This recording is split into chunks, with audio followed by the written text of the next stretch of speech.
Bonjour, dans cette vidéo on va s'intéresser à la correction de la fiche exercice 3 sur les changements d'état de l'eau et les propriétés des différents états.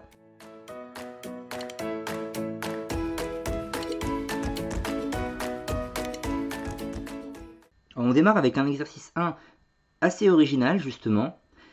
Alors on nous dit ici, à partir de 3 liquides, Olivier a réalisé le tour de magie que l'on peut voir en image.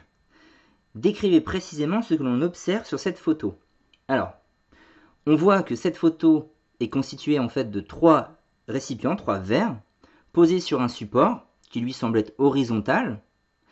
Et la particularité justement, ce qui fait l'originalité de cette photo, c'est que les 3 liquides possèdent ce qu'on appelle une surface plane. Je vous rappelle, la surface plane d'un liquide, c'est la partie qui est la partie du liquide, la surface qui est en contact avec l'air.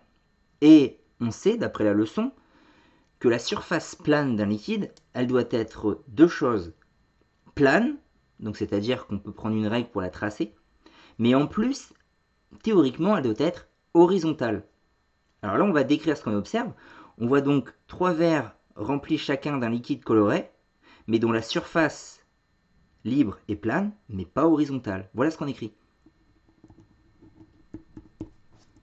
L'image nous montre 3 verres contenant chacun un liquide, dont la surface libre est plane, mais pas horizontale. Ensuite, expliquer pourquoi ces situations paraissent impossibles. Eh bien justement, pour la raison citée au-dessus, la surface libre d'un liquide, on sait normalement qu'elle est horizontale. Et ici, étrangement, elle ne l'est pas. Donc c'est ce qu'on va dire. J'ai mis, ces situations paraissent impossibles car la surface libre des liquides n'est pas horizontale, tout simplement. Ensuite, comment Olivier a-t-il réussi à faire cette photo, du coup? Alors, j'espère que vous avez déjà une bonne idée, mais je pense que oui. Et d'ailleurs, je vous propose un exemple à part pour déjà anticiper comment il a pu faire. Vas-y, touche-moi, vas-y, tiens, vas-y, fais-moi ça. Vas-y, attends, t'inquiète. Et les frères, vous êtes prêts? Vas-y, touche-moi. Vas-y, touche-moi. Allez, on y va, les gars. Touche. Je voudrais juste dire. Ouais, vas-y. Il faut arrêter ces conneries. Parce que si j'ai pu changer, si toi t'as pu changer, mais tout le monde a pu changer.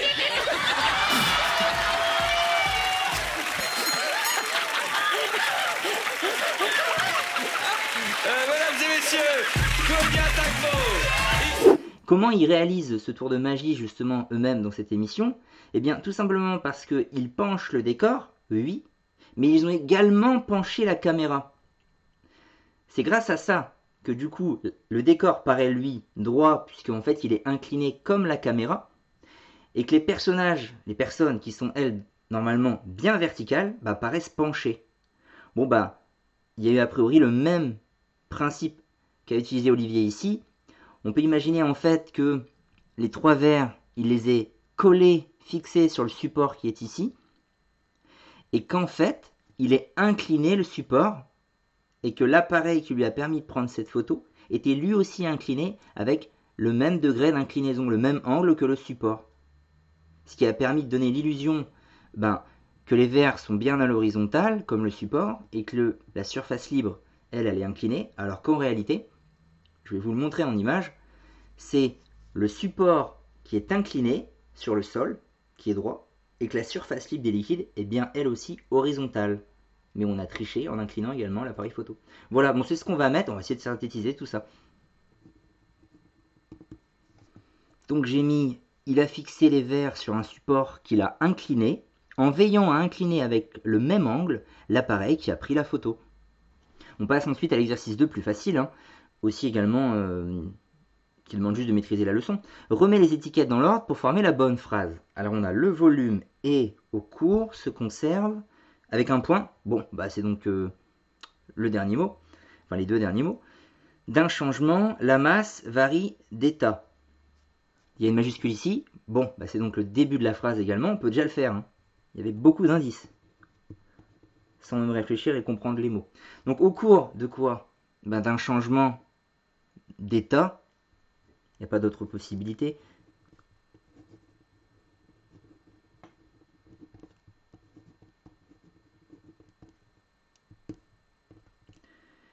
On a quoi? Il nous reste, donc si on barre, on a utilisé au cours.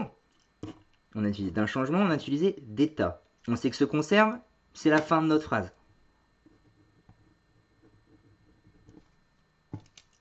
Alors il reste le volume, la masse, varie ou se conserve en fait.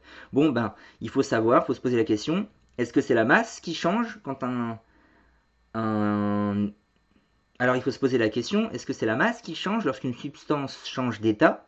On va prendre l'eau, hein, on va prendre l'exemple de l'eau. Donc quand l'eau devient, je ne sais pas, passe de liquide à glace, justement, hein, lorsqu'il y a une solidification à 0 degré Celsius, eh bien, est-ce que c'est la masse ou est-ce que c'est le volume qui change? C'est le volume qui change. La masse, elle, ne varie pas. Si vous avez 1 kg d'eau liquide au départ dans une bouteille en plastique, que vous la mettez au congélateur, vous revenez quelques heures après, eh bien, il sera passé deux choses. La masse n'aura pas changé, il y aura toujours 1 kg d'eau dedans, sauf qu'elle sera glacée, mais ça aura eu pour conséquence, cela dit, de déformer la bouteille, puisque la glace occupe un volume plus important. Voilà, le volume, lui, varie. Donc c'est ce qu'on met au cours d'un changement d'état. Le volume varie et la masse se conserve. C'est tout ce qu'il y a à retenir d'ailleurs parmi les spécificités des changements d'état, donc il ne faut vraiment pas l'oublier cela.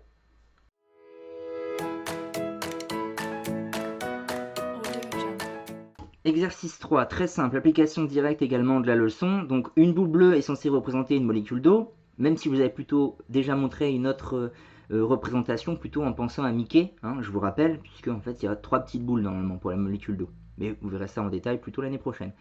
Donc là on se contente d'imaginer qu'une boule bleue c'est une molécule d'eau. Indiqué sous chaque schéma dans quel état se situe l'eau du coup, A, B et C. Bon, eh bien, on l'a fait dans la leçon, hein, on avait dit que l'état le plus figé, c'est l'état solide. Et ce qui illustre bien un état très figé, c'est tout simplement l'image B. Et c'est dans cette situation où les molécules d'eau sont le plus rapprochées, le plus ordonnées, le plus compact. Et très liées. Hein, c'est ce qu'on avait dit. Donc là, c'est l'état solide. Ensuite, en chauffant un petit peu la glace, donc l'état solide, c'est de la glace pour l'eau, va se liquéfier l'eau. Donc on va commencer à voir les molécules qui vont se détendre un petit peu, être moins compactes, moins ordonnées, mais rester quand même un peu liées. C'est la situation C, au liquide. Et en chauffant encore davantage, ça va provoquer une excitation supplémentaire des molécules qui vont encore plus s'agiter, être vraiment désordonnées, comme les flèches ici vous le montrent. Hein. Donc ça va un peu partout. D'ailleurs, avec la propriété qu'a un gaz, c'est d'occuper tout le volume qu'on lui met à disposition. Ça vient de là, c'est parce que vraiment, ils ont toute une liberté de déplacement, les molécules. Elles sont totalement désordonnées et déliées. C'est ce qu'illustre l'image A. Et donc, on est dans l'état ici gazeux.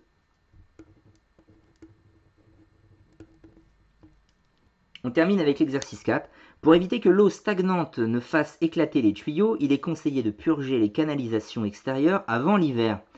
Stagnante, hein, déjà, je vous rappelle le mot qui stagne, hein, qui reste à l'endroit où c'est, hein, c'est ça, stagnante. Ne fasse éclater les tuyaux, donc tous les autres mots sont faciles, sauf purger également. Mais c'est justement l'enjeu de la question 2, donc pour le moment je laisse de côté. Décrivez précisément ce que l'on observe sur cette photo. Bon, et bien sur cette photo, on voit qu'il y a de la glace autour d'un tuyau de cuivre qui est fissuré. Donc on peut imaginer des conditions de température très froides, de toute façon on a l'approche de l'hiver, et on peut imaginer un lien de cause à effet entre la présence de la glace ici, et le fait que le tuyau de cuivre soit fissuré. Mais c'est ce qu'on va dire en tout cas, on va se contenter de vous dire ce qu'on voit. Donc voilà, on observe la présence de glace sur un tuyau fissuré. Que signifie le verbe purger ici?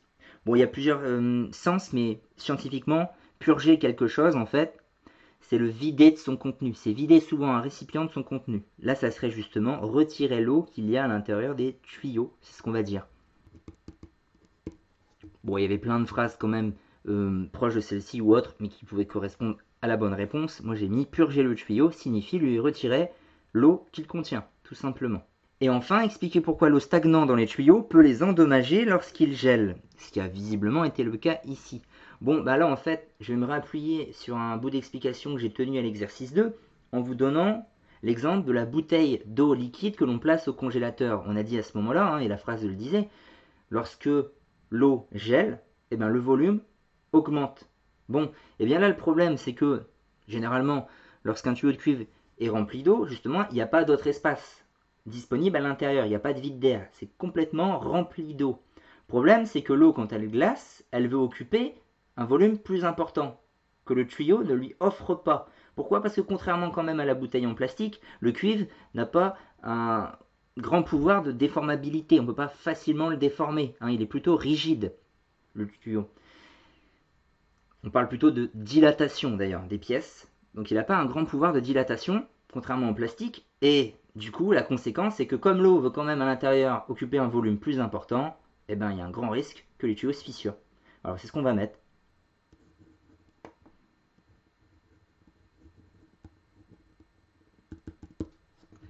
Donc j'ai mis ce que j'avais dit à l'oral mais en plus court. Comme l'eau liquide occupe tout le volume à disposition à l'intérieur du tuyau, mais qu'elle occupe un volume plus important en se solidifiant, elle risque de fissurer les canalisations forcément.